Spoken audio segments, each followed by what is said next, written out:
image. Let's go.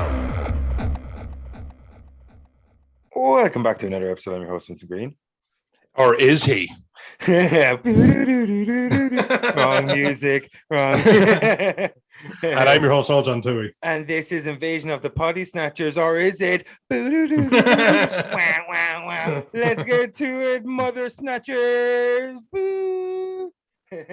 All right, no, we're back, and this time it's a very special episode of Invasion of the Snatchers because it's our number 50. Yeah, not bad, man. Not bad. What a road. And this isn't the only shit we do, you know? This is fucking cool. Yeah, exactly. We've already got over a quarter century releases in Dark Side as well. Like, you know, we got Talking Pints wrestling, we got Pair Rankers wrestling. So we're always wrestling is what we're saying. We wrestle. We rank, we talk and point, we wrestle. That's what we do. You know, if you want to call us like fucking what's the word I'm looking for? What's that movie? If you want to call us Renaissance men, that's your doing. You want to call us that's your prerogative. Yeah. But I don't because you're so obsessed with it. Exactly. I'm not allow it. Yeah. I don't want to put a name badge on my shirt, but if you want to give me one, I'll happily wear it so people understand how you see me. I'll just do it just so we can just get beyond this narrative. Yeah, exactly. Because they're going to just keep nagging us to be just going to keep nagging us. Exactly. Yeah. You know what I mean? Leonardo da Vinci, emphasis on the Vin. You know what I mean? That's what I said. All right, Vin, we watched 4 movies. That would be based over the span of 56 to 2007 is 51 years. Yeah, 51 years, half a century of filmmaking. Oh, yeah. Yeah, and in fact, by the law of averages, we seem to be due one.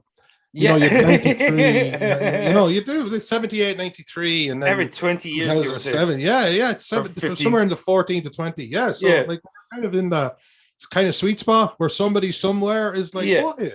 You know, and might just be a sparkle in the eye. The 4 movies you're talking about are a group of movies, especially one of them, the one from the 1970s, that we hold near and dear. It's the reason we're called PodySnatchers. It's the inspiration behind our logo, all these things. Donald Sutherland's face. Shout out to Colin Cremens, my friend, who wouldn't shut the fuck up about, like, it goes, right, so it's a horror podcast. I was like, it is. And it's called Invasion of the PodySnatchers. It is. And you've done Invasion of the PodySnatchers, and it's like, no, we haven't. No. Yeah, because we were waiting. It's just that it's called Invasion of the PodySnatchers. One would think that you would do. But here we are. But we're patient. We're patient. We are patient. Yeah, absolutely. We decided, just like the thing, that we're, because of the high regard and because of the close connectivity that has to this show, because originally we wanted to call the podcast Outpost 31 after the location of the thing, but was already taken, so we were sickened. And then we fell upon another movie we both loved and I sounded kind of cool, was Invasion of the Snatchers, thus Invasion of the Snatchers. And that's why we said we'd hold back and do it for a monumentous episode, such as our landmark one. It deserved it. Yeah, and number 50's here, and we're going to go back to the 1950s to start this fucking episode. Let's do it. 1956. Let's talk about the original Invasion of the Snatchers. Noel, we talked a little bit before we went on air. Neither of us have seen this. What do you think? Yeah, I hadn't seen it, and it makes me think of that kind of. I suppose I'm not going to back this up, so I'm just going to say image I have in my head of the 50s horror scene. Yeah, where there was just like space craziness. You know, they come from Mars. You know, and it was just like, I don't know. It was like a small enough setting. It was like a doctor in a small town. Yeah, and that's not my mom. You know? And I loved it. I loved it. It was such a good idea. Like when you were actually watching this, you have to understand that this was its genesis. Yeah, and it went bigger and it went wider and it was improved if you want the truth. But this was its genesis, and it was modest, even by 56 standards. It was a modest. 11 years after World War II, it ended. Like, yeah, absolutely. Yeah, crazy when you think about it. And you know, like even when you see them coming out of the pods, and it's washing up liquid. I mean, they're covered in literal bubbles. I love that. It's amazing how much you can get away with in black and white, though, in terms of detail. Oh my god, yeah, it was just crazy. And it was cool, and it reminded me of why I loved it, because it felt like the invasion of the PodySnatchers I knew, but it was stripped back. Yeah, it was stripped back because of its time, because of its budget or whatever. But at the same time, it reminded me, it's a terrifying prospect. If there was something going on, it's going to end us all. You know about it, but no one will believe you. Yeah, because it's too crazy. Yeah, and I always love that in horror, and it's rarely done so well.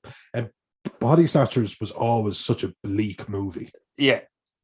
And I just loved it. I loved seeing this genesis. I was kind of like smiling. I felt like it was an experience, you know, because 50s horror is not something that we've for ever all my covered. talk. Yeah, for all my talk of like, oh, I'm a horror movie guy. What have you got? And I can hold my own. I can hold my own. Yeah. But this made me feel like, you know what? There's an untapped vein, if I'm being completely honest with myself. Yeah. And I definitely am going to explore it more. Yeah, no, I think it's well because like when we did the history of horror last year, we only went back as far as the 60s because we wanted to fit it in within a week of release. Yes. So we were just unlucky because neither of us got a chance to pick from the 50s.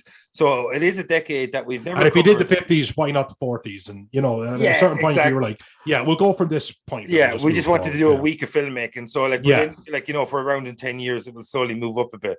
You know what I mean? Like, you know, but so like, I just think that it was. I'm like you. It was just so cool dipping back into the 50s for horror. It's something I haven't done in the last 10 years at least.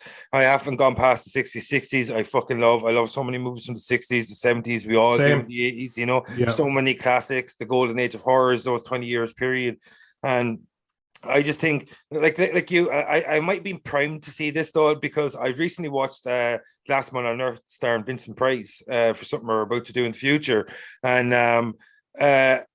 the style of filmmaking, because that was 1964, I think, and the style of filmmaking was very similar. That kind of noir-esque, that kind of really kind of like serious narrative, the narrator constantly playing in the background, while it's almost like a silent movie playing out on the screen. Do you know, that kind of thing? So I think I think because I just recently watched Last One on Earth, a couple of days only, like 2 or 3 days really before I'd watched this. I was primed and ready for that kind of style. So I think I might have had a greater appreciation than I might have had if I hadn't seen that movie in such close proximity, because I understood the style a bit better because I literally just watched a movie that was quite similar in the style and how it was created. So when I watched this movie, I was a bit more open-minded to the hamminess of it, to the unnecessary narration at times, that kind of thing, as you said, like washing up liquid. So it's the kind of thing where sometimes if you see something that's slightly more modern than it, but in a similar vein, and you go back and you can completely understand what they were doing because you can see this is the genesis of the style that was later implemented in that movie. Yes, you know, that kind of way. And retroactively see tips of the cap. Yeah, you know, just you know, they had the pods, they had the doctor, it had the reason, I had the skeptics, and all of this kind of stuff. You've stumbled upon something called mass hysteria. Do you remember your one in the 1956 one? Here, take this. It's called Speed. It's to keep you awake. I had to rewind it, and I was like, I know. Yeah, I'm like, the 50s are amazing. The 50s were amazing. Just straight up giving you speed. Yeah, you know. Hey, wash your speed down with some cocaine. It's just like you're in the pharmacy and somebody kind of going, wait a minute. Have you taken speed before? It's like, I take speed all the time. Well, that's good. You know, you should eat first. Oh, no, I always eat before I get into speed. It's like, that's good. Okay. Do you remember? No swimming for 2 hours. Like, hey, Mary Lou, have you been taking your amphetamines? Like, it was such a crazy time, and like look at us now. We're like 70 odd years, almost 70 years away from the making of that. And that's nearly the same distance. Like when you're a kid and you look back, and 70 years was World War II, that era, and to see how the world was shaped in terms of what kind of content it was creating back then. As I said to you earlier, 11 years past World War II, like to have something like this, I don't know when the book was written, but I'd love to know like the idea of a foreign invader coming in. They look quite like people who were harder to shock, I'd imagine. Like we'd gone through something so inconceivable. They did. Yeah, God, yeah. But yeah, of course, this did seem like it was what you do is you play on people's fears. I mean, that's what horror should be. And this one, the fear was, of course, the invader. The fear was something that, we have men and women who are willing to fight, but what if it's already, what if the fox is already in the hen house? Yeah. Like, you could be as ballsy as you want, but it's, it's still, it's brilliant. Do you think it was a case as well, like, when you see the abhorrent evils that the Nazi bastards did, like the scumbags? We're actually anti-Nazis, and we're not afraid to say it over here. Just the abhorrent evil that they did in that time, and then they looked like everyday Americans, Like a Western European looks quite similar to an American because they have a shared genealogy.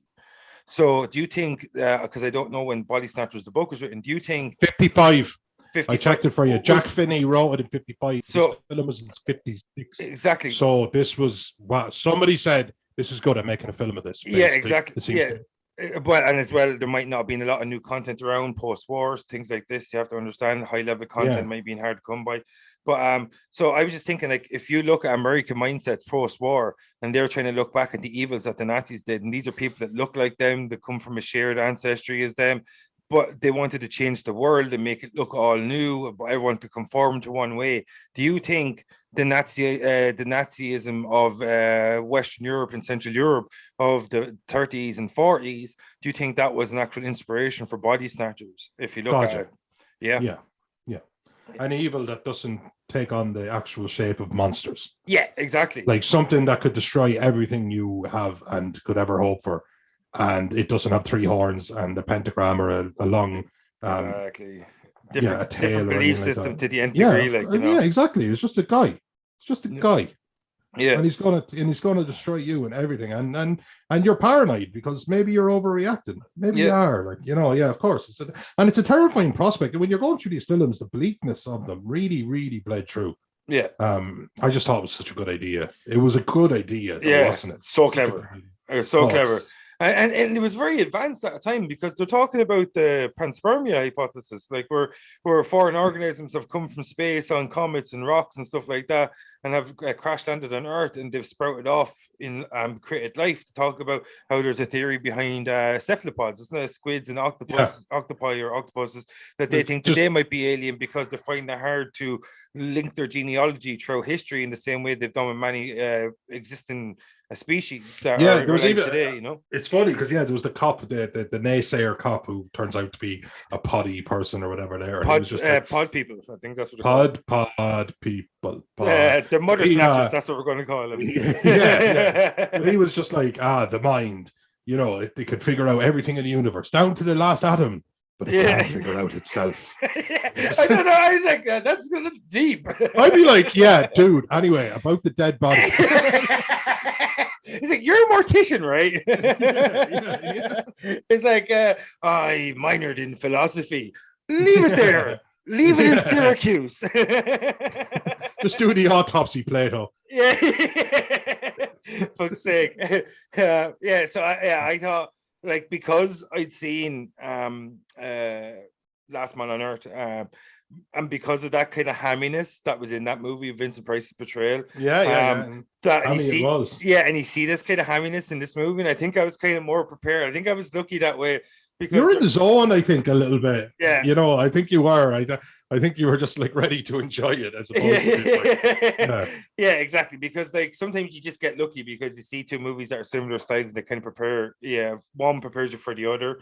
And it enhances the enjoyment, even though they're not linked. And I think I got lucky that way because I like this idea. I like the way it started. You got to see this psychiatrist, which for a long time in modern culture was a much maligned profession. Remember, you go back, you look at the show The Alienist. They're kind of oftentimes ostracized from greater society in terms of how they were perceived, even because of the way they investigated the mind. So for a long time, it took the profession of looking into people's psychosis, took a long time to get this kind of like what's the word I'm looking for, kind of like the Jews it was intended to get or should get or whatever. That it's cool to see this movie that the word he used was Jews. DUES. DUES.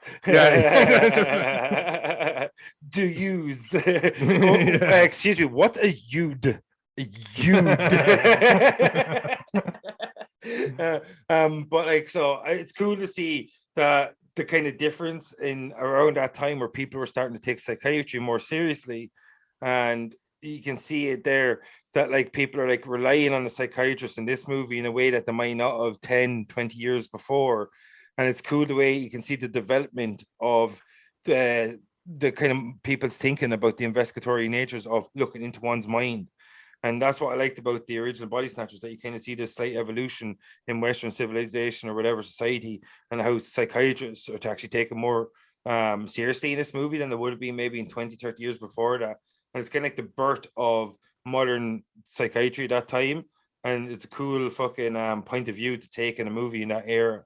And it was cool to see all these kids coming in, even though sometimes I'm not sure if they knew what a psychiatrist was, because it seemed kind of like he was like a GP, like a general practitioner, like, you know what I mean? Because like, people are just like coming to him for nothing. Hey, Timmy, you don't know where you don't think you understand who your mother is? Yeah, come in here. Like, what's my billable hours with Timmy? Yeah, Timmy, just take this tablet that I'm not going to explain what it is. Amphetamines, isn't it, doctor? Yes, it's amphetamines, Timmy. It's amphetamines. It's always amphetamines. PodySnatchery is brought to you by amphetamines. Speed, take your speed. And watch Amazon Prime. Prime, take your prime. Pew, pew, pew, pew, pew. Bezos is Lex Luthor. But what's called, like, so it was cool seeing this movie in this era done from the perspective of a psychiatrist. And even though I'm not sure if they fully understood what a psychiatrist does, maybe it was more of a general practitioner back then, because I doubt little kids can just walk into a psychiatrist and start talking about his problems. I'm not too sure what's going on. Yeah, it was definitely a bit of that, wasn't there? I don't know. This movie was just good, man. This movie was just good. Everything that was kind of corny or hammy was just very much of its time. It's not like it could be any other way. Yeah, and it really like set something in motion that we're talking about like nearly 70 years later. And I think no matter what it's a bit cheap as chips at times, but wow, that's power, man. You put something out there and have generate the kids of the kids of the kids of the kids of the people who were in that movie talking about it is really fucking cool. Yeah, like, what did you think of this portrayal of the transformation sequence of the pod people and all this? Like, it was like it was pretty decent for its time, I guess. Relatively harmless, really, wasn't it? There was the guy on the pool table that in the bar, and then he just like opens his eyes, and of course there's always just there needs to be a woman on standby to start absolutely lose her mind. Thankfully there was. What do you think of that scene that you just touched on, the dude with the pool table? It just calls his psychiatrist to come over and look at dead body. Yeah, there's a dead body over here. God damn it, Margaret, calm down. Because like, if you look at the sequels, they kind of try their best to figure out a more plausible way for a reason for the lead character to be involved in the investigation of these events, don't they? Like, because like if you look at the 1970s one, Donald Sutherland's a civil servant. He works in like the kind of fucking health and food department or whatever that's called, sanitation department. And you look at the next one, it's like a what's the guys that study chemicals? What are they called? A chemist. A chemist? Yeah. Well, so they have to do. Yeah, they have that guy coming in. He's like a chemist, and he's like looking at all the water tables and shit like that, and see if there's any sort of chemical contamination in the army base. And then in the next one, you have the reversion back to the psychiatrist when you have Nicole Kidman in The Invasion 2007. So I just think that they understood that like for the lead character to be kind of involved in this investigation kind of thing, they kind of have to give it a better reason than someone saying, "Hey, dude, I just found this weird kind of looking dead body in my gaff. You want to come over and scope it out?" You know what I mean? Yeah. And I know. I always think like everybody's reactions are kind of not human at the time. You know what I mean? And I'm not just talking to pod people. You're always going to think, was that just the way it was at the time? Yeah. It was just the way you were. It was, that's it. You just had to be that way at the time. But I do like this. It felt like digging up a time capsule. Yeah, it felt like you were just there on the set at the time. Isn't that what the beauty about movie is? So, like, it's fantastic. You whip out a movie from 50 years ago, like what I mean, like 70 years ago for us. Like it's crazy that like as you said, it's like a fucking time capsule. Like look. It is. This felt like a time capsule. Absolutely. Like when we go forward into the 78 one, it felt like this is like proper 70s, but at the same time it felt more relatable or something. Yeah, I've seen it many times before as well. Like 50s is like a totally different world, isn't it? Oh, it is. It's like a totally different world. And one that you just feel like, have I tapped into this now? Like, don't get me wrong, I've probably seen near 50 films from the 50s, like all in all. But I'm never like, okay, it's 50s time. Let's like, what were the like, because I've gone back to the 80s and wanted to watch all the good horror films from then, and I've never done it with the 50s, and now I feel tempted to. Yeah, no, like I'm the same way. There's definitely an untapped kind of pool here for us to watch and to cover as well, because I'm sure like we've definitely both seen movies from the 50s. We both grew up with parents that were born in the 50s and the 60s, you know what I mean? Like, so that's the movies they grew up watching. So obviously they're going to be the movies we've seen growing up. So we've seen plenty of movies from that era, but maybe not so much horror, because we both don't really come from horror fans in terms of our parents. So like, I think there actually is maybe the original Thing. I've never seen that. Maybe we can go back and scope that out, you know what I mean? And we never shut the fuck up about the Thing. Yeah, you know, so we never shut the fuck up about it. Yeah, exactly. It's funny, isn't it? You know. Yeah, so there's plenty of movies there. Because they're in black and white, and because they're old doesn't mean they're shit. Like, you know what I mean? Yeah, just enjoy them for what they are. Absolutely, yeah. Exactly. It's But what did you think of like in the original, the dude when he's running away and he goes to your one because he figures out that he can fool them. That one line that occurs in every movie is, you can fool them if you don't show emotion, they can be fooled. It's the one line that's pretty much in every movie. And he goes to your one, he's like, if you can fool them if you don't show any emotion, come on outside, we can fool them, let's make it through this, can you do it? And she's like, yeah, I can do it. She walks straight out, she sees a dog running across the street and there's a truck coming, and immediately she's like, ah! And she's like, oh, I'm sorry. I'm sorry. I'm like, that was yeah. Immediately, I would have been like, I would have been like, immediately, I'm like, I don't understand why you showed emotion. It's just an animal, and just walk off. Yeah.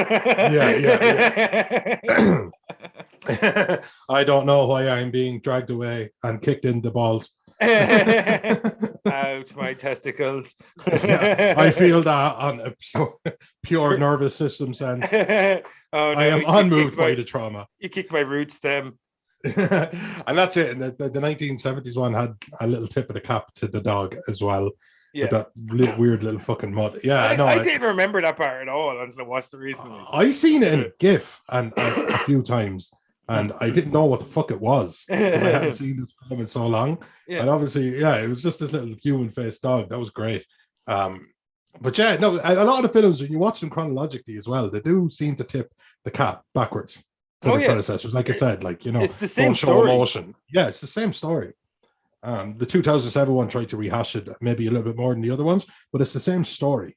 Yeah, they just took it and they dropped it into different eras, because the whole thing about PodySnatchers is that they can take over the world in a very small period of time. Yeah, because they're organized, and then the second they take you over, they have all of your expertise. Yeah, like they're just instantly adapted to the world. They have a mission in mind, and they know everything you know. And so there isn't like, now let's do like what it would look like 20 years in the future. Now let's do what it would look like 50 years in the future. Yeah. Like, no, it wouldn't look like anything. Yeah. It would just be a bunch of emotionless motherfuckers that have been walking around for 40 something years. Yeah, it's just like 2022. yeah, just like 2022. Yeah, it's pretty much us in 2022. We're all dead inside, nearly 40. Who needs PodySnatchers when we've got smartphones? That's and that's a bad burn on Gen Z. Because social commentary. What? Social commentary. That's gonna be our new thing. Anytime That's right. We got deep. We took 11 days off and we got deep. Yeah, it's good. It's what we're doing. Philosophy classes, whatever, you know what I mean? Come on with everything, whatever, you know. Who's studying this Buddhist study me? I don't know. We're all one. And there was I think I'm hot shit, therefore I am. Yeah, exactly. So it sounds correct to me. You know what I mean? I'm only on the second tier philosophy school, whatever. You know what I mean? It's a long ladder that I'm willing to climb. You know, or does the ladder climb me? I don't know how philosophy works. Was there a ladder in the first place? Yeah, exactly. Like, you know what I mean? Am I the ladder? Man. You know what I mean? Deep. You know what I mean? It's just one of those things. You know, I don't want to keep. Well, I'm not saying I'm a ladder, but I'm well rung. That wasn't even good. I enjoyed it. Thank you. Yeah. It wasn't good. I wasn't saying it's good. But the quality of things does not ever really stop the enjoyment that you get from those things. No, actually, no. You're not actually a great audience for it. But like, like, so outside of the hamminess of the 1950s style, and that kind of over the top narration with that kind of over dramatic noir style, all those things, like it's of its era. He recounts. He's recounting those exactly, stories. Which is pretty much what a lot of them kind of do, you know, the kind of that narration, the kind of tip of part 93 kind of tries to do it as well. And I think even the Nicole Kidman's one has a bit of narration because it starts like in the in the chemist and then it goes backwards. But so outside of the kind of hamminess and stuff, I thought it was cool, and it's very like it's different because the franchise Fridays we normally do, like, and I know this is technically a franchise Friday in a lot of ways, but even though it's kind of not, because it's just the same movie 4 times, it's hard to call it a franchise, even though it is, if you know what I'm saying. When we did like it is, but it doesn't follow. It's not, even like for good or for worse, something like Alien really tried to get into itself. Different stories up its own fucking arse. Different stories that consisted within a continuity for a time. You know what I mean? Like, you know, TCM, something similar. You know what I mean? Even though there's remakes, we had like 1, 2, 3, and 4 very different in a sense. Even though kind of 4 tried to remake part 1, not the same kind of effect. But like, you know what I mean? Texas Chainsaw Massacre for anyone that's wondering. Yeah, exactly. This is definitely something that was rebooted from nothing 4 times. Yeah, so like, and it's weird because nothing. As you said at the start, we're due one. It's like every 20 years or so that we get a PodySnatchers movie. Like, so like it just shows that like we don't really evolve as humanity, because like these fears are still inherent of us being like infiltrated by some fucking like foreign creature or some foreign invader or whatever that looks exactly like us, that can act nearly almost exactly like us, even though they're not really great at pretending to be human. They're like their weakness was But we know people like that as well. I know people kind of, I was thinking like, God, if they were doing this happen to them, how the fuck would I know? So outside of the hamminess and all that, like the origins for this kind of like franchise or this property, 1956 is fucking awesome. But the one that was really famous, and the one that's on our logo, the one that we fucking got our name from, is the 1978 movie starring Donald Sutherland, Jeff Goldblum, Leonard Nimoy, fucking solid cast. And what did you think of this? This is the one that everybody loves and knows. What's your thoughts? Oh, well, I mean, just to agree with literally everybody, I know it and I love it.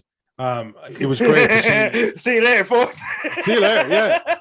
No one recommends. Yeah, no, absolutely. But it had this one, I thought that they finally said, right, here's the template that was laid out for us 22 years ago. Here's what I'm thinking. And it had so much bleakness. It had so much kind of intrigue. The characters were over the top at times, but in a good way. A very young Jeff Goldblum he's always enjoyable. Yeah. Leonard Nimoy. Veronica Cartwright was in it too, Lambert from Alien. Yeah, absolutely. Yeah. And so it was just this really good film. But I loved how bleak it got, because that's what I always thought. Like, the thing that for the PodySnatchers was that you kind of lose. Like, you delay, you survive, you adapt, but ultimately you lose. Yeah, because it spreads so quickly. Because it spreads so quickly. And you are just, no matter what, even if you are somebody who has a lot of medical knowledge or a lot of contacts or a lot of drive or a lot of ambition, it's still, your corners are closing quicker than you can move. They just are. You are being cornered. And this film just did that brilliantly. And the famous Donald Sutherland at the end, that's actually on our logo. My God. Like, I mean, I hadn't seen it in years, and it was still just as iconic as the first time I had seen it. It was just great. You know, he just points at her and does the whole, and it's just such an awful bleak ending. Yes. Nobody wins. Nobody wins. Well, the creature wins. The pod people win. The creature, yeah, but they don't even care, is the thing as well. Yeah. You know what I mean? Like, they're completely detached. They're just doing what comes to them completely and totally naturally. No more than Naveen. Yeah, no more than Naveen is flytraps, hates flies. It doesn't. It barely gives it a thought. Probably loves flies because he eats them. Probably loves flies. There you go. Yeah, I mean, you know, like that line, "We don't hate you." Yeah. Leonard Nimoy says it to him when he gets taken over. He's like, "I hate you," and he goes, "Yeah, but we don't hate you." Yeah. And I always thought that was such a powerful thing to say. It's, you know, it reminds me of nutting you. Mad Men. You know, I feel sorry for you. And he goes, and I don't think about you at all. Yeah. That's just like, dude, I didn't ever even watched Mad Men. And I just seen that scene. He's just in an elevator, John Hamm or whatever, and he just goes, and I don't think about you at all. And it's devastating. Yeah, like it's that's what I always thought was so creepy about the Michael Myers or something. Like when you have a scream and they seem so determined that it feels personal, but when you have like a Michael Myers, you're just in his way, and it might as well be we've made the analogy before. That's like a hurricane. You just got caught up in it. Yeah, that's it. He doesn't keep a memento. He doesn't keep a souvenir or a trophy. Yeah, he never learned your name. Yeah. You're just gone. And this is doing that on a literal genocidal mass scale. And the 1978 one, I think, really kind of brought that desperation to light. Yeah, it's the creme de la creme of the series. Oh, it is. It is. It's the creme de la creme. What about you? Why don't you wax lyrical on it for a second? Like for me, this is the movie I came to a little bit late, probably in the last 10, 15 years, considering how old it is, considering how long I've been watching horror. But like that, same as you, that iconic ending with Don Sutherland turns to Veronica Cartwright, massive, and because you think he kind of gets away before that, and you see a torch coming through the boards, and they kind of cut the black or fade to black, and then you think maybe he did get away, and he's acting, and he's walking around, and maybe he's still, he's still free or whatever, and then you see her, and like it's one of those things that you said, it's pure defeatism, because like, or when you see that the one person that has been pretty much that's been steadfast with you throughout the entire story or whatever, that he's being turned, and you're now completely alone in a planet that's probably already completely turned, that there's no escape because you don't even know where you're escaping from, that or escaping to. Yeah, exactly. It's like in the 1990s one. Where are you going to go to? Where she did this for ages. Pure Trump. That was great. God, the ending of that always gave me chills. Yeah. When you're the only ones left. Yeah, like, you know what I mean? Like, it's like, where are you going to go to? She did pure Trump fingers with her OK symbol. And people are saying, everyone's saying that there's nowhere left to go. But like, I just think with the 70s, because like one thing horror misses out on today that it didn't in the years we always say are the golden age, is the cast that they're able to accumulate for these movies. Look at this movie, like fucking Jeff Goldblum, Leonard Nimoy, Donald Sutherland, Veronica Cartwright. Veronica Cartwright is an Alien, the following year. Like, you know what I mean? So it just shows you that back then, maybe actors took horror a little more seriously, or maybe the creators took it. Or maybe, we're both football fans, soccer to you Americans, but we always like good scouting. There's somebody kind of going like, oh, well, we're going to bring in this player. Is going to cost us 120 million, but he is just absolutely one of the best midfielders in the entire world. And somebody go, yeah, well, okay, but I found this kid. Yeah, I found this kid. Maybe it's just good scouting, because these names were big names, I'm sure, but like Jeff Goldblum was not a big name in '78. Yeah, oh, definitely not. Don Sutherland was, because he's the lead. Donald Sutherland was. Leonard Nimoy was. But at the same time, they might like Leonard Nimoy wanted to branch away from Spock, and this might have spoken to him. Alrighty, I get to be an intellectual. I get to be. Yeah, absolutely. I get to play this part, this kind of charlatan in the eyes of some. And he's like, yeah, well, that appeals to me. Brooke Adams, I don't know how big or not she was or wasn't at the time, but Don Siegel, it just... Is Brooke Adams the kind of love interest with Don Sutherland? Yes, that's exactly who she is. To me, she's like proto Sally Field. Is so perfect, man. I am looking at a picture of her now, and you're after blowing my mind. And the whole way through, I was trying to convince myself it was Sally Field. I was like, that is definitely Sally Field. I'm pretty sure it's Sally Field. I was like, it's your name. Yeah, definitely not Sally Field. But I think like when you look at like this entire series, the one when I think, because when people mention PodySnatchers, the one that springs to mind is the 1978 one, like the transformation sequence when not going to call him Jeff Goldblum, but like when Don Sutherland falls asleep, and the transformation sequence, that kind of conservatory or some shit like that, like that's fucking iconic, like, you know what I mean, like, and like you see the discovery in this was fucking weird as well. Like Jeff Goldblum typically owns a mud bath place. I was like, yeah, probably does in real life. That was probably his at the time.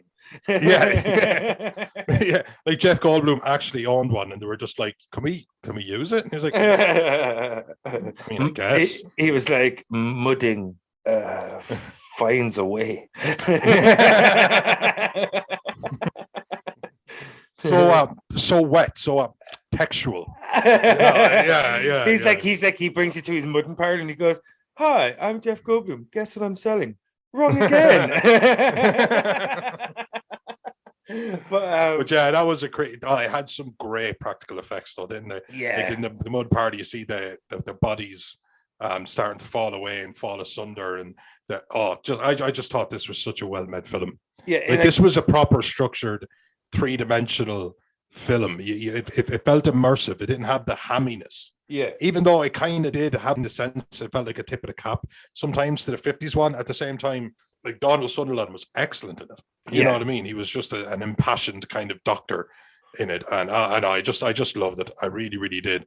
And the fact that, you know, Elizabeth, his love interest, he just finds her dead. It doesn't even feel like. I love when horror films do that. It's not this big impactful moment where they're on the space station and a door gives way and somebody's sucked out into space, and it's as dramatic a thing as you've ever seen. I love when just the hopelessness is just slowly cornering them and catching up with them, and they're getting picked off.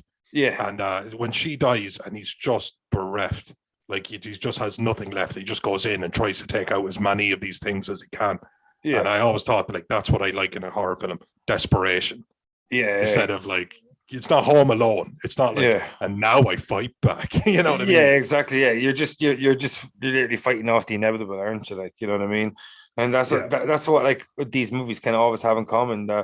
The protagonists of the films eventually kind of realize that they're just fighting off the inevitable, and they kind of give in or they just succumb or whatever.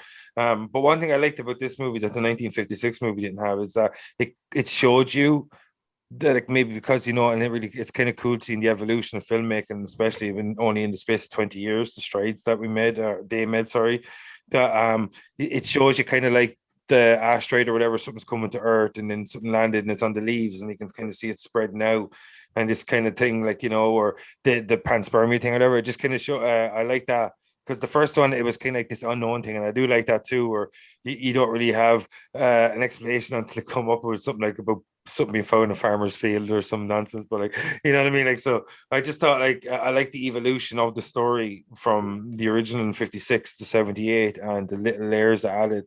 And like something you mentioned was the practical effects, like the advancements that filmmakers have made between the 50s and the 70s in terms of practical effects is fucking insane compared to how they brought the pod people to life in the transformation sequence. Yeah, absolutely. This film kind of did have doesn't it feel like one of those films that belongs inside of the strides? Like, you look at something that was from maybe even just a few years before, and then you look at this and you kind of go, wow, like something must have happened inside of that vein of time. Yeah.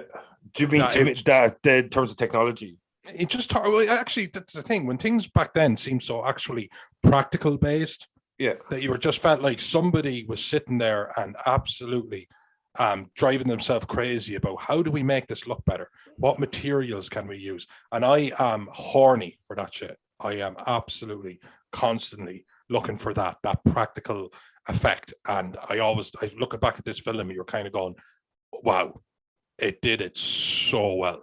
The pod, when again the Donald Sutherland famous transformations, whatever you want to call it, scene just jumps out as being something that was just instantly iconic.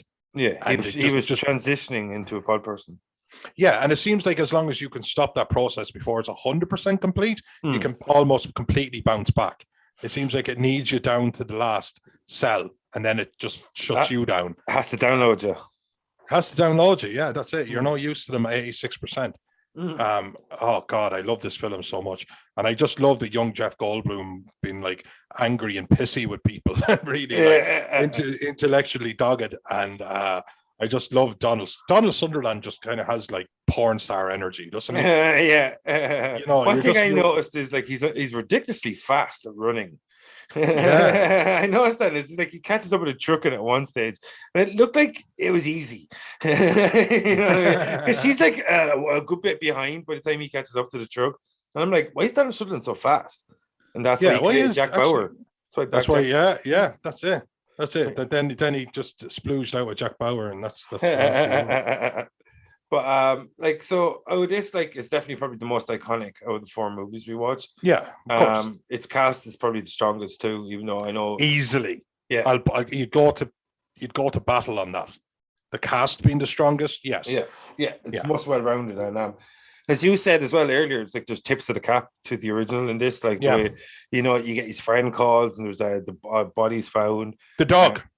The dog. It wasn't a dog run out in trap. It was a dog that had assimilated in some bizarre way and had a human face. And your one had, of course, an emotional reaction to seeing the dog. And that's what gave them away. And in the original, the dog was about to be run down and she had an emotional reaction to that. So that was great. Like, you know, it was nearly even line for line as well when Jeff Goldblum found the body. Do you remember? Because he was like, what height are you? And but the difference is, like, obviously he was 6'4" instead of 6 foot, and he was 170 instead of 140 or whatever the other guy was. Like, you know, this little, like I say that shit's probably in the book. You know what I mean? It does feel like it's just a real modernization of the same story, more so than what the 1993 is probably the biggest divergence of all four of them, or the three remakes in terms of like how the story developed. Would you agree? Yeah, I'd absolutely 100% agree.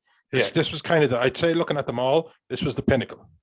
Yeah, because it had the global threat and it played it out for you in a very real way. Your global threat. It was, yeah, I saw you make me blush. You make me feel so young. But like, yeah, so like what do you think, like, when you look at 1978 to 1956 and then we see 1993, because like as I was touching on, it's like 78 is kind of like a very modernized take of 1956. Like, I know they've altered a few things, especially like, you know, him being a civil servant instead of a psychiatrist. But when you look at 1983, this is a massive divergence from the original. Like, it's set on an army base. You got this guy coming in, he's taking like water toxicity levels, all this kind of shit. What do you think of this iteration of the PodySnatchers movie? Talk to me. This is sorry, which film is you talking about now? Sorry? 93. 93. This one seemed to scale it back a little bit, and it put it inside of a military base, and it had it from the perspective of somebody who was going to be young and naive, as opposed to somebody who was going to be a high-ranked scientist and would kind of be at the bleeding edge of what was going on. So it seemed like she was at ground zero without being completely in the know, which I kind of liked, I have to say. This one kind of fed on the desperate. I felt like the PodySnatcher people seemed more monstrous in this one than the other one. Like the mother, get into bed. Yeah, you know, and she's just, oh God, when the kid comes in and of course the body literally turns to dust. They copy you, and then they take every nutrient that you have in your body and they turn you to literal dust. And it's her it's her sweeping herself up essentially. And the kid is like, that's not my mommy, you know. And it was just the fact that they killed off so many main characters and major characters in it that I was just like, wow, this one was like a proper horror film. Like, this one was supposed to leave you feeling horrified. And while it didn't have the iconicness for me of the 78 one, it's not that I don't think it tried. Like, I don't think it was like, fuck the 78 one, we're going to make a much better film. It seemed to like respect it and try to do its own thing. And I think it accomplished that. I really do. Yeah, I enjoyed it. I really enjoyed it. I've seen it on TV a few times when I was a kid, and I always enjoyed it. I love the corny part where the kid is thrown out of the helicopter. I was just basically, the whole film for me was a countdown to that. Yeah, like I was. So for me, I'd only seen the one from 78 and the one from 2007. I'd never seen the one from 56 or the one from 93. And today was my first time to see. Well, this is going to come out next Friday, so. Like, when we were recording today was my first time to watch it. And man, that scene when the kid starts attacking the dude and he's like, throw him out. And I'm like, there's no way they were throwing a kid out the helicopter, are they? And they totally Hans Gruber the fuck out of that kid. Oh, they did, yeah. And he's all God. Like, it's like he's like 50,000 feet up. Like he was going,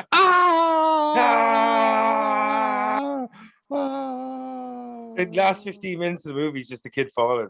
You'll pay for this. I don't really know how, but you know, it's going to happen. It's definitely going to happen. But the rest of the movie's playing out and the kid's just in the sky. Yeah. And it had the one thing that they all have that you rightfully pointed out, was that moment where you're told that if you don't act with emotions, that that you can walk amongst them. It's not like they can smell it or sense it or anything like that. They very much so, it has to pass the eye test. But when in this one we didn't have something like a dog running into traffic or anything like that. We had Jen, the one friend that the main girl Marty had met, and she meets her in the base, and they do the whole like ocular pat down to fucking go, it's always sunny on it. And she's like, they're heading towards the helicopter. I can't remember what she was. One word she turned around and said to her. I can't remember what it was, but Jawan just like went and did the whole scream thing, and it was just like, oh, that is so fucking cool. Oh yeah, your friend Jen is dead. Like your younger brother Andy is dead. Like, get the fuck out of there. There is just you guys. Yeah, and Andes don't really have a lot of luck in these kind of movies, do they? Like, no, they don't. They're not. No. Yeah, actually, and he's in Child's Play with Christina Elise. Actually, there's that kid is. Yeah, well, no, not that particular kid, but like fucking, no, it's funny actually.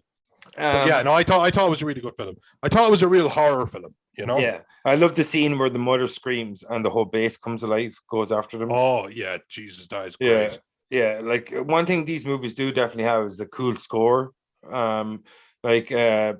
The 2007 movie does it really, really well when Nicole Kidman is starting to figure out the conspiracy. When one of her patients has issues with an abusive partner, and he's acting weird.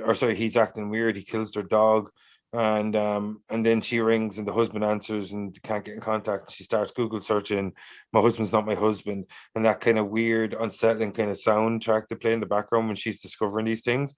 I thought that was really, really cool, and this kind of did that too, where the scene where the mother is screaming at them and they're fleeing, that kind of the weird fucking unsettling soundtrack they have in the background there is fucking creepy as shit as well. Like, and go ahead. I love the mother where she's like, I can't remember the father's name, but he's like, listen, calm down.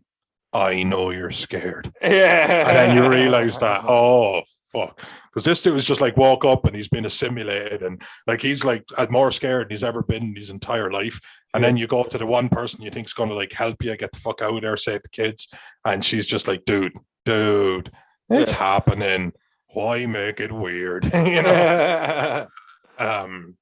So I did, and I always thought this film had one of the best, I think the best monologue. When I'm not sure what his rank is, but when they're getting the spiel off the colonel, the general, the whatever the fuck he is of the base, or the army, where he's kind of like, well, like, we've traveled across the stars, like we learned that it does not matter what happens to the individual, it's the species.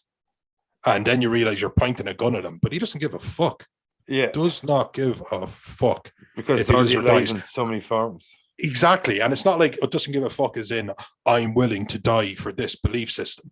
It's not that. It's like they genuinely doesn't care. Like on an absolute genetic fucking code, does not care, is incapable of it. And you're like, well, shit, then what have we got to fight them with? Because you can't scare them. Yeah. Like, you can't scare them. Yeah. And if there's 100 million of them now, we can't kill them. Yeah. We can hurt them. Where are you going to go, Noel? What are you going to do? Where are you going to go? That was just such an iconic. Where are you going to go, Noel? Think about it. Think about it, Noel. Where are you going to go, Noel? Think about it. No, seriously, think about it. That's why Irish people. That's why you wouldn't work making one of these in Ireland. Where are you off to, man? You won't have much luck there. Yeah, I'll trade anyway. I know, but sure, like, we're already assimilated. Where are you going to go when you find out what the crack is? But so this is definitely a big divergence from the first two movies in terms of how it decided to tell the PodySnatcher story. But like, one thing I didn't understand was its subtitle is The Invasion Continues. Is this supposed to be a sequel? Yeah, actually, I spotted that. And was it like The Invasion Continues as in more to come? Because you could take that, you could look at that sentence from either side, and all I know is like they got to this base and nobody's ever heard of a PodySnatcher. Like, nobody understands what's going on. Yeah, because they all would have been assimilated at this stage. If you look at the end of well assimilated at this stage, and even if they were, they would know. Yeah, like at this stage, they like by the end of like the 1978 one, they had crossed critical mass. Now it was just a case of like, they were literally shipping them out. Yeah. They were just going to take over. By 1993, it would another scene that's in all of them except for the 2007 movie is the stuff being shipped out near the end of the movie. Yeah, the stuff, but that's because the 2007 one, it was like a toad or a viper spitting venom. They literally just infected it like an airborne virus. Ergo, there wasn't a need. But no, it wouldn't be airborne if they spat at you. Yeah, what's the word I'm looking for then? It'd be just like I don't know, it'd be like close contact. Close contact, yeah, that's it. Yeah. But still, so like once you are infected, everything you do, you can carry that virus forward. But like if you met a pod person on an island, they would just be a pod person. There would be nothing that they could kill you. Like a normal person can kill a normal person, but they couldn't infect you. That's the same stronger. Like yeah. Oh, yes. Yeah. That's like the face hugger thing, as in, these things can fuck you up, but they can't impregnate you. They can't carry under species. These things can do that. So there did seem to be like tiers or everything. Face hugger can impregnate you. Yeah, a face hugger can, but a xenomorph couldn't. Yeah. But if you were trapped in an island with a xenomorph, it could tear you 18 ways from Sunday, but it couldn't actually. It couldn't actually. Yeah, well, there you go. You know what I mean? I can knock out balls. You never get a chance to fight xenomorph unless. Yeah. Man, you wouldn't be able to take on its tail. Yeah, definitely not. Me, you know what I'd do? I'd find a wiry predator and I would prove myself to it. Oh man, are you writing this down? I think somebody already did, unfortunately. So like even though it's not as iconic as the second movie from 1978, but that's not a slight. Yeah, the 78 one was particularly iconic. There's still so many cool scenes in this movie. Like and it had Forrest Whitaker. Like, come on. You'll never, you won't get my soul. Forrest Whitaker's suicide and things like that. Yeah, no, it did have the bleakness. So like, no, it's definitely not as iconic as the 1978 one, right? And like maybe it doesn't have the same kind of fans as the 50s one. I don't know. I'm pretty new to the 50s one, but like it definitely has a lot of things going for it because like it has that the monologue from the mother.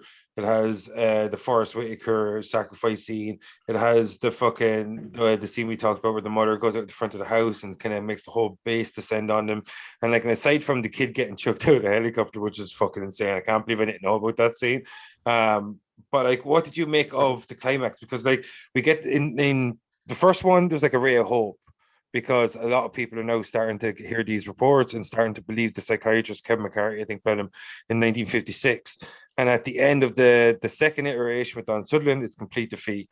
And in this one, like, what did you make of the climax in comparison to the first two iterations? Oh, well, the climax for me, I suppose I've always been, and a shout out to our dearly departed friend, Kevin Murray. He used to love a quote. He used to love a good quote. And he'd get it stuck in his head and he'd absolutely torture you with it. And I remember I used to do quotes from this film because that ending where it's kind of going like, where are you going to go and what are you going to do? Where there's no one left. Or again, when, what was the name of the guy who actually was a drill sergeant that's in this? Earl Ernie or whatever? Arlie Ernie. Yeah, there you go. And he was given the whole spiel about like wandering through space and finding this planet. I always just remember just feeling just chills at how like fucked we are. Like we are just like forget the top of the food chain because we're not going to be on the menu for very long. We're just fucked. I remember that, and during the era where I was falling in love with these movies, this was one of the movies. This would probably like this again. I'm not putting this in my top 10 horror movies of all time. I'm not. I've watched far too many horror movies for that. Yeah, and there's far too many better ones as well. Yeah, and there's far too many better ones. So I'm not trying to big it up. But at the same time, there's no taking away from a film that when you start getting into action, comedy, or whatever that was there, and you remember loving it. And this was a film that was there, and I loved. And when I was watching it again, I had so much, and I just remember just thinking like that was well-made film. I think like it's a film where it feels like whatever this person envisioned in their head, that must have been it. It did feel like it was tidy. You know what I mean? It felt like it was tidy. It moved. Smacked of the 90s, didn't it? Oh, it smacked. Oh my God, man. It was Oh yeah, no, it absolutely did. Like just like somebody probably wanted to put like Informer as the soundtrack. I mean, just that song. Informer, I'm explaining down the lane and like a boom boom now. But then we go Informer again, but we slow it down. But like apart from like the crazy climax and like the cool fucking quote you just said and shit, like the most unnecessary part of this entire movie had to be the kid seeing the mother naked. I wasn't against it. Yeah. No, I'm not against me seeing the mother naked. Yeah, absolutely. You know what I mean? Yeah. Like, but I don't think the kid necessarily had to be in that scene. Obviously, they didn't shoot them together in reality. Yeah. Maybe the fucking someone else could discover it, or he could have discovered it in a different way. Maybe she could be wearing a robe. You know what I mean? But yeah, absolutely. You know what I mean? Either way, I wanted to see her naked, but maybe not just have the kid involved. You know what I mean? Like, weird scene. Yeah, exactly. Yeah, that kid had a rough road in that, like, you know what I mean? Yeah, because you're kind of like, red-blooded man. I'm allowed to want to see this. Okay, no, wait a minute. There's like technically, it's like the discovery has been made. Like, no. Yeah, abort. It's ours. Seriously, abort, Noel? Really? Yeah, I did. And I want you to take it every way you can. Yeah, so like we've looked at the first 3 iterations of the Body Snatchers, and how it's changed, and it's definitely one thing they've all got in common is that they all captured the time they came from. The first one smacked to the 50s, the 70s was all over the second one. The third one was like, it was definitely like, it was the 90s. It was like the last iteration almost before HD television. You know what I mean? Like, so they still have that little bit of graininess to it. Like, you know what I mean? It was really cool. And every one of them really felt like they were made from their era. And one thing that they all had in common, something I was talking to you about in the group chat, was they all had fucking awesome movie posters. And this is something that back in the day, people really took a lot of put a lot of work and a lot of appreciation into their movie posters, and they really were works of art. And 2007's The Invasion, starring Nicole Kidman and Daniel Craig, was the period of time where we had some of the most shittiest fucking movie posters around. And it's kind of still bled into today, where we just see a bunch of collection of faces on all our movie posters. And that's one thing that bugged me about the movie, like when you compare them in terms of the style. That, but at the same time, they all kind of grabbed hold of their time that they're made in. But what do you think of The Invasion 2007, and why the fuck would they drop the term body snatchers when it's the most iconic of all the words? you know what? Like, was it the fact that if you want to like spit very, very, very what's the word? Anyway, I forget English. But technically, there was no pods anymore. There was no. It wasn't. It was a plant life that took over you. It was whatever the initial thing was. Crash landed in a. Literally was the word I was looking for. This spaceship, this ship crash lands, and it obviously something was brought back, something that couldn't burn up, because it's literally touched upon later that like, oh, we expose it to 700 degrees, and it was like, cool. You know, and it was like, that's not possible. It was like, well, I don't know what to tell you. You know. I think those astronauts were trying to kill someone that was on board. Oh yeah, they were saying that. Yeah, and I love the fact crashed intentionally. This is a thing I know you'll agree with, because this is a thing you've agreed with me on, just as a general thing that you like about movies, is that you don't explain everything. Yeah, don't treat me like I'm stupid. Yeah, let me figure it out for myself. Yeah, or sometimes shoot it from like, we can't know. Like that in itself could be an entire film. Yeah, because the POV of the character, that character should not know. Sometimes it could be like the absolute most heart-wrenching thing you've ever seen. Yeah, is you know, because everyone talks about that, the 9/11, the ill-fated 9/11 flight, but where the crew took over and they crashed it into a field. Yeah, it's an awful story. United 99 was it? Yeah, something like that. 93, late 93. All we know is that it happened, because we weren't there. We'll never know. Yeah, and then it's just this horrible thing. But then there's somebody goes back, but there was a story there. Like, something actually happened before all of this shit, before you found out about this. This is what happened. And this film had like that. Again, I'm comparing fiction to reality, and I don't mean to be glib. Yeah. But then this had that, and I loved it. And then it had a kind of more transferable, kind of maybe in the age of coronavirus, it kind of like relates. Yeah, it was person to person. It was interactions. It was and again, it didn't have the don't act emotionless or act emotionless and they won't pick up on you. There's one cop that walks up beside Nicole Kidman at one point that says, "You're sweating." Yeah. They don't do that. Yeah, no, a guy in the train said to her, you can fool them by not showing emotion. And I did as well, and it wasn't long. Immediately after that, his wife shows emotion, and then they all get killed, and she's the only one that escapes off the train. That scene is so stupid, so fucking dumb. Like, I hate when that happens. Like, that happens constantly in these movies. Don't show emotion, immediately show emotion. Like, literally, like you know, like as I said earlier, like, don't show emotions. For example, grief. Yeah, exactly. Like, you know, so anger. You know, it's kind of like equilibrium. It's like, are you playing with me, Carrie? Dude, you're literally showing emotion right now. That's anger, dude. I'd be like, dude, that's anger. What's going on? I'm not feeling. I love that. Yeah. Like, pretty sure he is. Kind of like he's trying to try hard. yeah. But yeah, you're absolutely right. Yes. And so like this one. Sorry, go on. How dare this? I was about to say, don't treat me like I'm stupid, and now I'm going to contradict myself. How dare this film try and teach me? So Noel, today's contradiction. Yeah, absolutely. And it was fairly instant as well. That's why. Yeah, go back to the counter. Was that 70 seconds? But I know I was just going to say to you was like, as you mentioned earlier, we're living in the Rona society now, post-pandemic, ever so slightly. Like, we've gone through the lockdowns, we've seen what this the whole surge against getting vaccinated, and we've seen what the world looks like when people are lining up around the block to get injections, and then all the conspiracies that are around that. And then you can see like the way the internet was playing into it. Like, and that's one thing I liked about this movie, that like, and maybe it resonates with, is a bit more from the world we're living in right now, and that what we've been living in for the last 2 years, is that you can see the information stream and Nicole Kidman trying to figure it out, and you have all these kind of conspiracies wrapped around it, and it's like, are they? One thing I loved as well is like they're sorcery, God. Yeah, what sorcery? Just at one point, like they're all trying to explain it, and you kind of go, sorcery. No, but I love the whole thing as well, where people thought they're being cured, but they're actually being turned by the vaccine. And I you know what I mean? Like, I love that. Like, and one scene I thought was always stupid. Do you remember the part where they vomit into the coffee? Yes. Come on, in front of everybody. Yeah, absolutely. Yeah. Could you not like make the coffee like, out in the hall? You know what I mean? Like, or in any other room. It's a huge facility.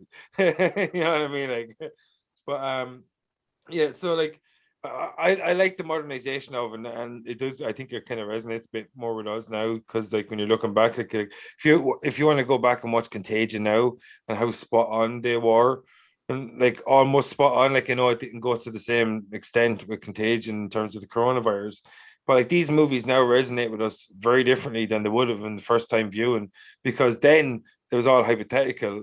Now it's something we've experienced, and it's very different. And I think that's why, like, this is the kind of movie I think a lot of people should go back and watch, because it actually sings more truly to us now than it might have 10 years ago, because of the things we lived through over the past 2 years, you know. Oh yeah, absolutely. Yeah. And people that wanted to believe something is definitely something that you know, I absolutely I buy now. I'll buy shit that I wouldn't have bought fucking a couple of years ago. That's all I know. Yeah, like, because when you look back through time, you go the propaganda machine of the Nazis, and you look at all the wartime rhetoric back then, and you go, how could it be so naive?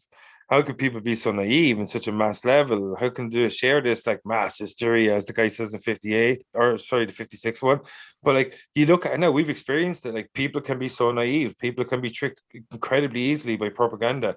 People are not willing to go and source like information, find out more about who's giving them the information that they're digesting. And like, that's something we've experienced. Like, you know, like if you look at the reaction to the vaccines or coronavirus, like that, like, so you know what I mean, when you see the conspiracies that are around the vaccines and this, even though they turn out to be true in the invasion, it does kind of like, it is kind of something we've lived through though, isn't it though? It's like, oh, it 100% is. Yeah, you know, like I have these friends who are like, you know, like you see their Facebook, and it's just like, and one of them today posted that basically we're all Indians, like American Indians, and the ancestors, blah blah blah, and it was explained in this and blah blah blah, and I was like, this is the bitch that just wanted to know what was in it. Yeah. Fucking hell, like, you know. But yeah, of course. Yeah, do you actually think American Indians might have come across the Bering Strait when it was a land bridge, and they might have originated from like Siberia and places like that or some shit? So there you go. It's the mad world after all. But like, what did you think of this iteration? Because you said like there's no more pod people. It's like it's kind of what the 2000s did a lot with franchises and properties when they reimagined them or remade them, rebooted them, give them a requel, whatever you want to fucking recall it or whatever, and they often diverged a lot to try to put a very different take on the story. Like in this, is like you said, they kind of spit at each other, like it's like a venom sort of thing, or they seem to be passing. Like the first guy that gets snatched, if you will, the first body to get snatched is that guy. He just kind of gets a pinprick on his finger for one of the contaminated pieces of the shuttle. You know what I mean? So it seems to get into you very quickly in this, and it's very different. So, and it really bogs you down with the science, as in like, oh, it's this kind of white cell, blah blah blah, and it only affects you when you go into a deep REM sleep. Yeah. And the son had some sort of chicken pox thing where you had a rare, I don't know, EMD or something they called it, and they were explaining it. I was just like, again, now to be honest with you, I like when they do stuff like that. Yeah. But I was fairly deep in PodySnatchers at this stage. Yeah. I was just like, I like that turn though, because the scientific nature and how they just try to explain it more like a virus on an epidemiological level, like, you know what I mean? Yeah, absolutely. I got that word right in one go. But like, you know what I mean? So like, and that's definitely not edited magic. Epidemiology. I think it was an anti-disestablishmentarianism myself. Yeah, I just recorded like 2 days later and added in. And just like, I just think it's just like totally different tone. You know, I didn't even try to say it again just in case. But so I like the way they tried to do that, where they kind of try to make it more on a kind of sciencey kind of level instead of having it more like I know, kind of like they didn't kind of focus on the whole alien aspect or whatever. They can just focus on how it's a virus and how it's replicating in humans and how to try to figure out way of combating. And I listen. Is it Jeffrey Wright that plays the scientist? Is that his name? The dude that plays Gordon in the Batman. Oh yeah. I can exactly it. Yeah, he plays the Watcher too and what if. Just you can listen to him talk all day. Like he does. Oh, he does. It's silky, isn't it? Yeah. But what did you think of this? Doesn't look like anything to me. What do you think of this, or the difference of once you're infected, that if like in the other one it's like if you fall asleep at all, that's when they if you need to fall asleep, in this one you have to fall asleep, period, which is quite a good thing, because if you like, I mean, you have to get infected first. Yeah, you have to be infected first. Sorry, massive caveat. You do have to be infected, but at the same time, then you're fucked. Yeah. It won't be a case where if they, like in the 1978 one, where it was a plant that kind of sprung up absolutely everywhere, and anyone close to it. And of course, then once you become a pod person, you take this plant and you gift it to somebody in the office, etc., etc. But there would still be places you could sleep where you wouldn't become infected. Yeah. This one, no. If you were infected, if you interacted with one of these things, that is kind of Nightmare on Elm Street rules. Yeah. As in, you can run and that's fine. Nobody will do anything. You can stay awake and that's fine. Nobody will do anything. But there's no such thing as not sleeping. On the whole. Yeah. It's not how we're designed. It's simply not how we're designed. Because you're going to die of fatigue eventually. Like, oh yeah. Or your body's just going to give into it. Yeah, it just is, I remember being a kid, and I remember staying up all night one time when I was like 15 or 16. I remember getting home and my dad saying, we need to get these clothes clean. Would you just take them out of the dryer in 10 minutes? And I remember going, 10 minutes, no problem, I'll do that. Goes, it's important. And I went, I know. You don't even know me. But then literally just he left, and I just remember like, oh no. Oh, body heavy. And I remember just thinking, no, this thing that you've just shut your mouth up. And I knew I was going. I was just going, And this film I love that, because it's a great source of desperation in horror movies when you can't sleep. Yeah, it was a great source of desperation in it's Nightmare on Elm Street and a number of other films, but this one kind of did it on a epidemiology level, and I thought that was really, really cool, especially when she's giving her kid when she's willing to Pulp Fiction herself. She's like, if I fall asleep, just stick this in mommy's heart. That's fucking a little bit in mommy's heart. It's like, hey kid, so if I doze off, Uma Thurman the fuck out of me. You know what I'm saying? Yeah. You know what I'm saying? Actually, I'm just gonna stream something for you on my phone here. Now, you don't need to say the N-word as much as this Quentin Tarantino fella. I do need you to do the same thing.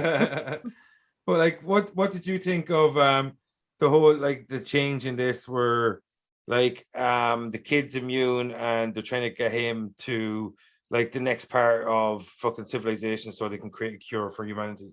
Yeah, I thought the fact, it seemed very, like, at the end of this film where the kid gets away, and of course, the kid is the key, and that's cool. I get that. That's a narrative. The key. And then they were like, and then we got it, and we just spread it, the vaccine around the world, and everything was fine. The end. Yeah, like, and you're like, dude, really? Because that's not how it would work. People would be like, no, no, I don't want your vaccine. It just would. But I did at the end. It did have like an interesting ending where basically it was like war as usual. Yeah. Where it's that kind of double-sided coin. Yeah. Where it was like, we're back to being human, but like with all of the pitfalls that comes with. And I thought that was quite a cool ending. I thought it was interesting. It was kind of in a way, kind of for me, pussied out a bit with the whole fact that, like, if you're a pod person, the person that you copied is dead. Yeah. It's not a vaccine away. That person is dead. No, that person ended up in a dustpan. No, that's different. That's 93. There is no. But that's what I'm saying. No, in 2007, there was a cure. And this one, it was like they pussied out from the whole fucking kind of thing. Like, a pod person you were dead. Yeah. You were dust. You were in the back of a bin. You were gone. And no amount of even Star Trek level science was bringing you back. And I like that, the finality of it. It did have this, like the 2007, it was a little bit clean at the end, I found. Yeah. Like, some people still died and everything, but, and it was tragic, but like for something that was supposed to be on a world scale, I found that it wrapped itself up in a neat little package a little bit too quickly, a little bit too easily for me. Yeah, I get what you mean. Like, it was a bit like the bad kind of hammy. It's kind of like we all lived happily ever after, wasn't it? Kind of like that, like it was for a movie that was very concise up to that point. That it had, like, it was a very concise in its tone. Excuse me, that the way it was going to look at it at a very scientific level and show about how experts in in epidemiology would combat this kind of disease and all these kind of things. And that's the way it changed and how it was different from the first 3 installments and stuff like that. And then to have this kind of like really shitty, here's the panacea. Guess what? We were lucky. Everybody that had this measles shot or this strain of measles, there's the cure. Guess what? Yeah, like nobody's gone into hiding or something. You know what I mean? Like, there is an underground group of these people who are still trying to take over or anything. It's like, nah, we get to be human again, as he says, like, dude. And all of that entails. Yeah, exactly. Because we suck, which we kind of do. We absolutely fucking do. Like, we're horrible. But like, no, so like, we've been looking over these 4 movies. They covered 51 years of storytelling. 51 years. We're probably due another PodySnatchers movie. I think it would actually work excellently as a miniseries, kind of like V or something from back in the 90s. I think V was from. So, what do you think, Noel? If we're going, do you think we'll see another PodySnatchers movie? And if so, what iteration do you think it will take? And like, do you think it'd be about, like, they're going to use something similar to the 2007 approach and make it more like, because of post-corona, that they're going to talk a bit more about, like, viruses and vaccines and whatnot? Or do you think it's going to be another few years before you see another one of these movies? You know what? That's a good question. I'm going to say it's going to be a few years, because not that I'm a great finger on the pulse type guy. You're much better at that than I am. You'd be a shit doctor, so I would. Yeah. Jokes. I got jokes. Well, I do. No, I don't think so. I think that it's not a property that they're, because I think it's because you have to restart. Yeah, and I think people want to, like, now that we're in the what are we calling it now? Requels or some shit like that. What's the word? It doesn't lend itself to requels. It doesn't. You would basically have to start with the property, and there has to be somebody that kind of goes like, "Don't get me wrong, I'm a scum-sucking producer, just like the rest of us. But I'm wondering if revamping this for the 5th time is what we need to do. Like maybe there's hotter properties." No, it's not milked as much though, isn't it? Not because it's not. See, that's the other thing. I actually do think it would lend itself to a TV series. Yeah, 100%. But at the same time, I've heard nothing. I haven't heard a rustle about it. So again, I think with the golden age of television, I think it could work. Because something that could be again like the 2007, The Invasion. I think like it was a really good movie, and I think the last 90 seconds of it could have been half a season. We're just like, and now we made a vaccine to everybody in the world. Everything's fine now. The end. And it was just like, no, dude. No. Yeah, they're like people are crops. And we just I do. I'd like. That's it. Well, there you go. That's just my take on it. But I don't know, and I'd happily be wrong if it meant that the end result was good. But that's not always the way it goes. Of all horror franchises, Noel, like there's 4 movies in this. There's not really a bad one in the bunch, though, is there? Like, no. There is not a bad film in the bunch, man. There simply isn't. You know what I mean? They're products of their era. Yeah. They had swings and roundabouts like any film series does. But no, I enjoyed this watch immensely. Yeah. I was burnt out. I was burnt out by the end of it. I admit. But I enjoyed them all. They were so different. Absolutely. They were so different though, weren't they? That was the best thing about it, because there was such a gap in between each movie that the style of filmmaking and oftentimes the stories were so different from the one that preceded it, that even though really at the core of it all, it was the same story told different ways, it never felt like the same story because of how different it was told each time. You know what I mean? And that just shows the strength of the idea that it can be kind of molded and formed in different ways and still have that equal impact on you. And I think that's what PodySnatchers has done from 1956 to 2007, that even though it's only had 4 movies, and they're all told in 4 completely different ways, that it shows really, if you look at it all, it shows the strength of the idea, because the idea is so strong that it can be anything it really wants to be, and at the same time always be the same thing. And I think that's the kind of the biggest strength of the PodySnatchers idea, that all these movies are so different from one another. At the same time, they all contain so many of the same elements. And I think it's a very versatile idea. I'm not sure if we've seen another movie, but I think it's a property that definitely has some legs in it in comparison to others. And I wouldn't mind seeing a TV series, like a slow infiltration of humanity and the conspiracy being uncovered. I think it's definitely there. It's what's the word? It's ripe for the picking. That's the term. Ripe for the picking. That's it, exactly. Yeah. So no, before I let you get the fuck out of here, do you want to say anything to the folks in this merry 50th episode of PodySnatchery? Don't show any emotion, and then you can walk amongst them. You can fool them. They can be fooled. Yeah. That's the way my agoraphobia talks to me. So maybe it's just... No, it's just like looking at actually the rest of humanity. You can fool them. Yeah, you can fool them. You can be one of them. Do you have your card of ready-made jokes? then walk amongst them. But so no, it's been crazy.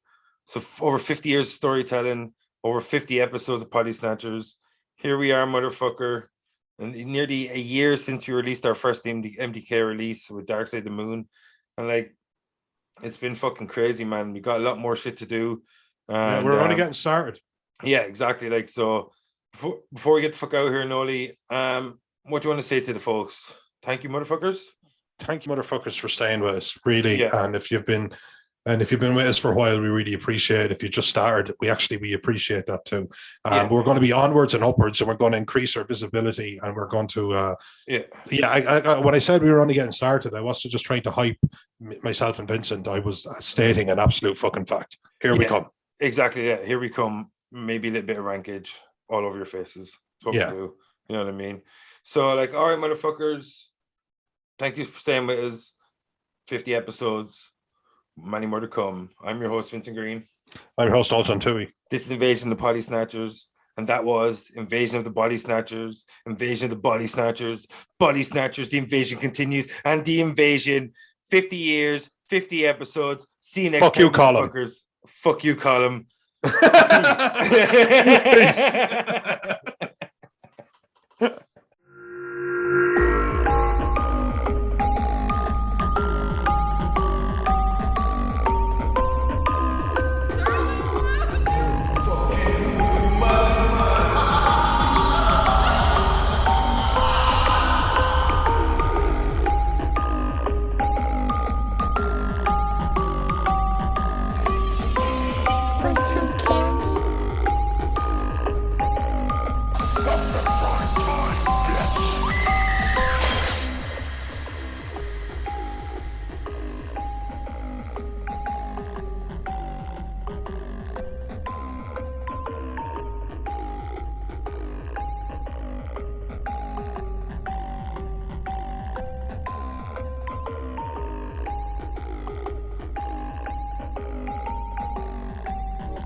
Yo, she